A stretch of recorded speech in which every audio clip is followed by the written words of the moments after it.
Hola, hoy día haremos el tema 2 del libro de química, lo que es la materia del átomo y sus propiedades. La materia, como les había mencionado en el anterior capítulo, es todo aquello que ocupa un lugar en el espacio, ¿no? Tiene masa y tiene volumen. Por lo tanto, todo aquello que existe en el universo está compuesto por materia. Tenemos que hablar de fenómeno. Nosotros tenemos fenómenos físicos, fenómenos químicos, y el fenómeno como tal es toda transformación que sufre la materia. Esta transformación se describe como un antes y un después, ¿no? O sea, cómo estaba en un principio y cómo estaba al final, y ahí se explica si ha sufrido un fenómeno físico o un fenómeno químico. Vamos con los estados de agregación, ¿sí? Tenemos los estados de agregación que son tres, lo que es el líquido, sólido y gaseoso. Ya esos son los estados de agregación. Y aquí usted puede ver, ¿no?, los diferentes cambios de estado de agregación. Por ejemplo, empezaremos con el líquido. Cuando el líquido, por acción del calor, ¿no?, si bajamos la temperatura, ¿sí?, sufre una solidificación y se convierte en estado sólido. Ahora, si el sólido aumentamos la temperatura, sufre una fusión. Ahora, si el sólido aumentamos la temperatura, es una sublimación. Si bajamos la temperatura, es una sublimación inversa, ¿no? También llamada una deposición. El líquido, cuando aumentamos la temperatura, sufre una condensación o ebullición. Cuando lo queremos llevar a, bueno, aquí es cuando se convierte en el estado gaseoso. Y si al estado gaseoso bajamos la temperatura, se vuelve una condensación o licuación, ¿no? Todo está en función a la temperatura, ¿no? Aparte tenemos el estado coloidal, que ahorita vamos a hablar de eso, ¿no? En la forma en que, a ver, ¿qué es un estado de agregación de la materia? Es la forma en que nuestros sentidos perciben la materia y están determinados por las fuerzas de cohesión y repulsión. Cuando hablamos de cohesión es como hablar de atracción, podemos utilizar ese ejemplo, y repulsión es cuando se separan, no quieren estar juntos. Aquí están los principales estados de agregación, lo que es el sólido, el líquido, el gaseoso y el coloidal. Características de los estados de agregación de la materia. Ya tenemos que hablar de su volumen, de su forma, de su distancia intermolecular y de su fuerza de atracción. El estado sólido es el más completo, ya, porque nosotros tenemos que tiene volumen propio. Cada sólido tiene un volumen propio. Usted puede ver, su calculadora, su lápiz o todo objeto que le rodea, es estado sólido, ¿no? Y tiene su volumen propio y por tanto tiene su forma definida y fija. Ahora, la relación entre la distancia intermolecular es pequeña. Como es pequeña la distancia intermolecular, eso es lo que lo vuelve más rígido, ¿no?, más fuerte a los enlaces que unen estas moléculas. Muy unidas por la fuerza de cohesión, es como decir atracción. La fuerza de atracción ya es alta, ¿no? Se dan cuenta, ¿no? Cohesión, que está pegado, no están muy unidos, como si estuvieran bien pegados por la fuerza de cohesión. Y la fuerza de atracción es alta, ¿no? Obvio, si hay una gran fuerza de cohesión, la fuerza de atracción tiene que ser alta. Es mayor a la fuerza de repulsión. Y aquí en imagen pueden ver algún cubo de hielo, ¿no?, como estado sólido.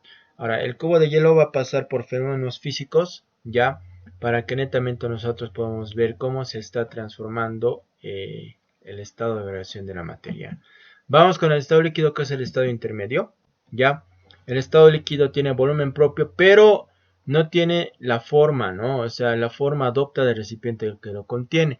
La distancia intermolecular es mediana, pierde rigidez. La fuerza de atracción es intermedia, o sea, la fuerza de atracción es igual a la fuerza de repulsión. Y aquí podemos ver nosotros en imágenes que tenemos que hablar del agua. Ya tiene volumen propio, sí, por tanto no se puede comprimir, ¿no? Pero adopta la forma del recipiente que lo contiene.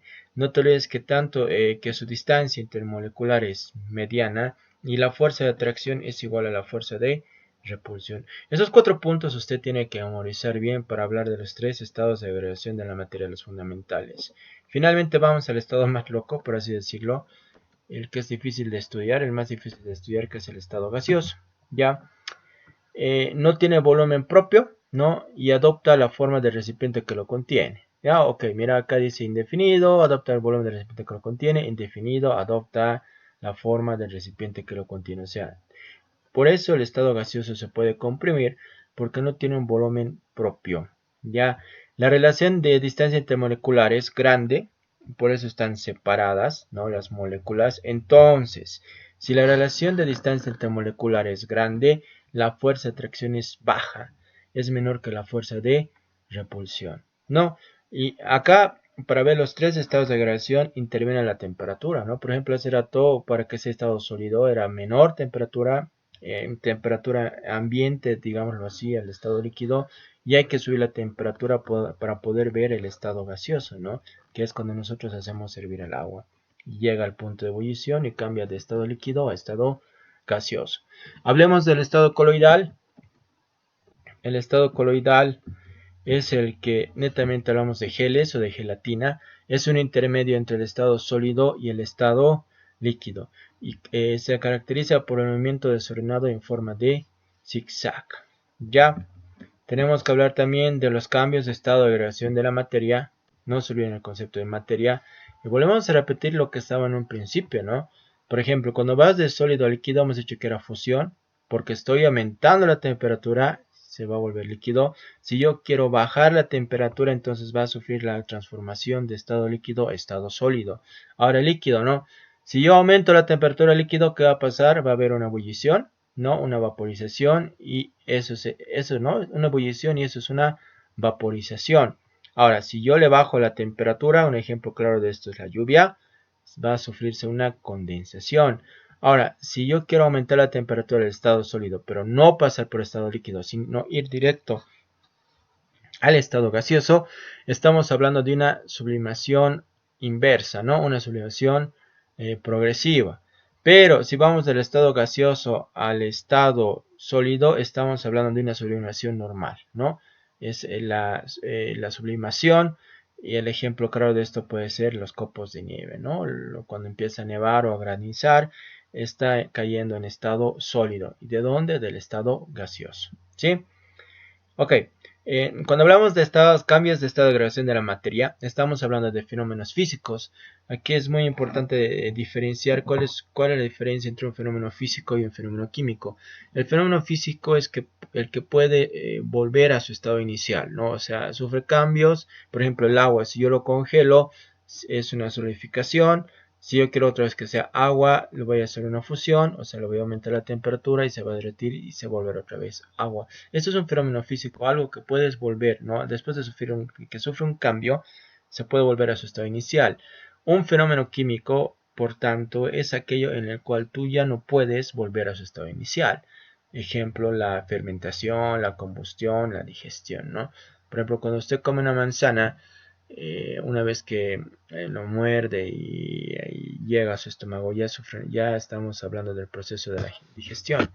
Por tanto, no va a volver a ser manzana, ¿no? Las proteínas, los nutrientes y energía que necesitamos se van a quedar en el cuerpo, y lo que no necesitamos se va a eliminar, ¿no? Por eso la manzana nunca más volverá a ser manzana, y por eso la digestión es un fenómeno químico. Ok, sigamos. Clasificación de la materia por su composición, ¿no? Tenemos que hablar de la sustancia, ¿no? Nosotros lo clasificamos por sustancia y mezcla, siendo sustancia toda porción de materia que está constituida por un solo tipo de partículas, tiene composición fija y propiedades que la distinguen, ¿no? Y dentro de sustancia yo tengo dos tipos de sustancia, que sería el elemento y el compuesto. El elemento es toda es toda sustancia elemental, es decir, es una sola, forma un solo elemento. Es algo que no se puede dividir en más, ¿no? Y no se puede descomponer en más, obtener algo más sencillo a partir de un elemento, es algo único. Ahí tenemos el ejemplo del carbono, ¿no? Donde el 6 es su número atómico y el 2 es su número de masa. Ahora, compuesto es la agrupación de dos o más elementos, ¿no? Mira, es la sustancia que por procesos adecuados se puede descomponer en dos o más elementos que son sus componentes, ¿no? Entonces aquí nosotros tenemos ejemplos de compuestos: el ácido clorhídrico, el agua, un compuesto orgánico, que es la unión de dos o más elementos. Tenemos que hablar de mezcla. ¿Cuál es la diferencia entre mezcla y combinación? La mezcla se puede volver, ¿no?, a su estado inicial, es como un fenómeno, por así decirlo, pero una mezcla A ver, podemos nosotros hablar de un vaso de café, ¿no? Una taza de café.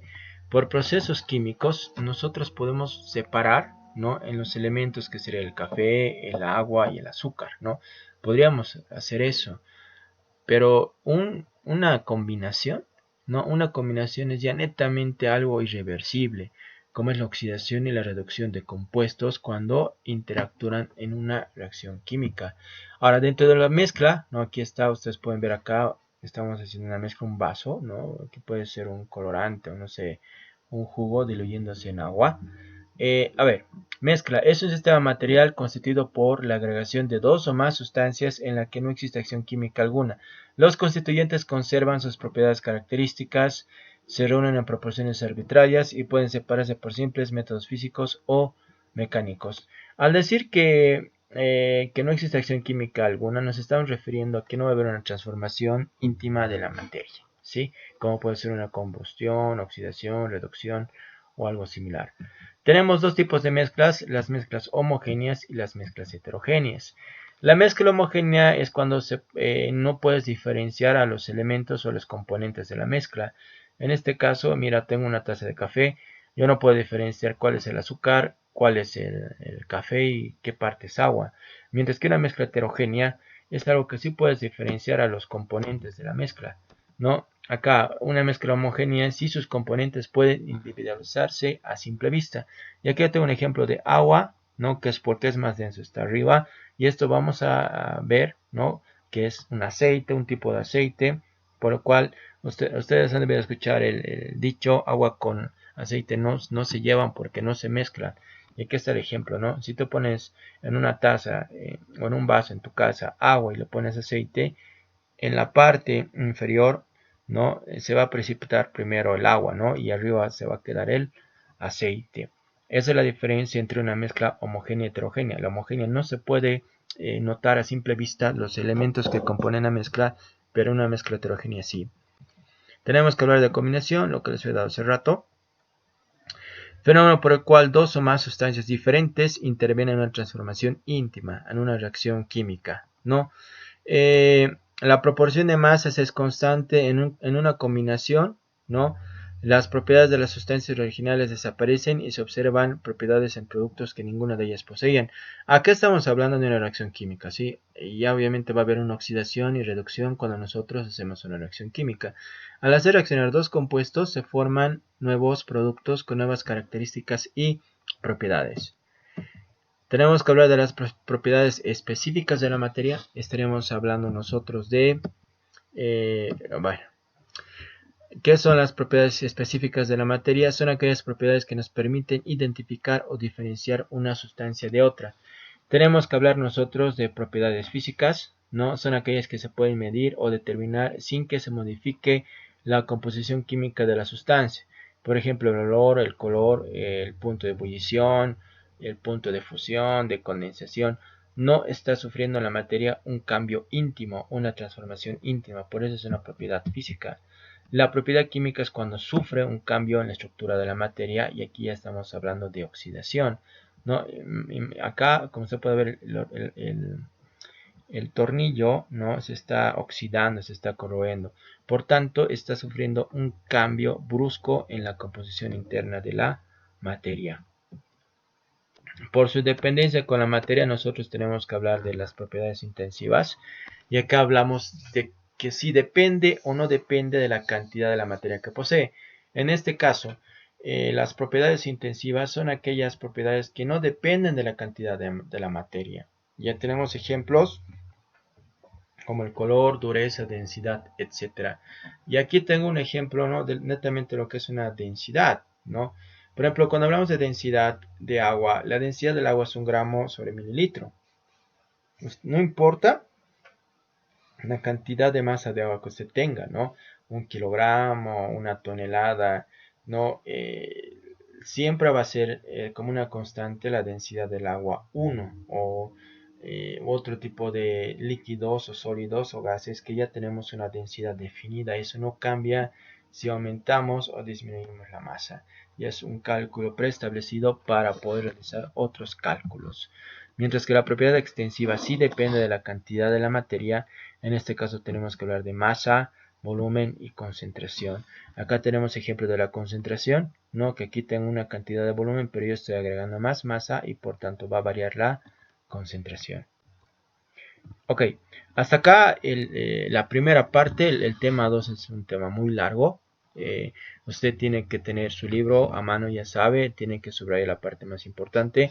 Acá les estoy dando una clase virtual explicándole, ¿no?, de qué está compuesto la materia, el átomo y sus propiedades. Tenemos que hablar desde la materia hasta la teoría atómica, hasta la tabla periódica.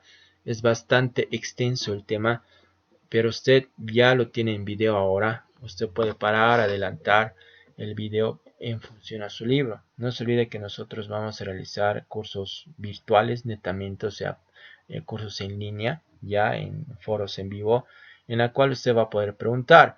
Pero si usted no tiene un resumen de cada tema, no lo tiene bien estudiado, bueno, va a costar un poquito más, ¿no? Espero les haya gustado la primera parte del tema 2, ¿sí? Ya se va a subir la segunda parte para que usted pueda estudiar y a tener y rendir un buen examen y tener éxito el 10 de noviembre. Nos vemos en el siguiente video. Ya saben, ¿no? La clave del éxito es la fuerza de voluntad y la disciplina.